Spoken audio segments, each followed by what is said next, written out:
Introduced the Equal Rights Amendment with the goal to add it to the state constitution, which would give constitutional protections for equal rights in Wisconsin. Reporter Samantha Cavalli here's why Democratic lawmakers are bringing this forward now.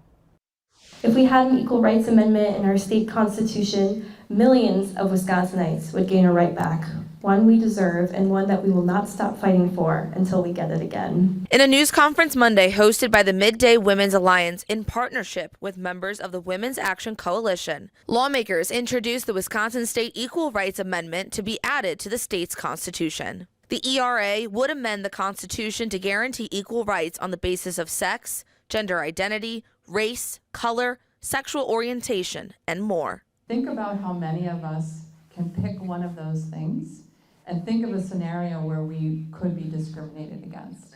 State Representative Lee Snodgrass, as well as State Representative Lori Palmieri, are leading the charge as co-authors of this bill. Representative Palmieri says it's about time a bill like this is passed. I have to say, after more than 50 years, it's embarrassing that any Wisconsinite has fewer rights than another. The Federal Equal Rights Amendment passed in 1971, with Wisconsin ratifying it in 1972.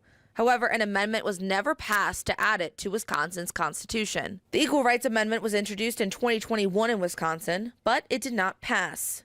Jean Roberts with League of Women Voters says it's not a bipartisan issue, it's a gender equity issue. This isn't just about women. It's about LGBTQ people. It's about people of color. It's equal rights for everybody. The amendment needs to pass through 2 sessions and go to a public referendum to be voted into law.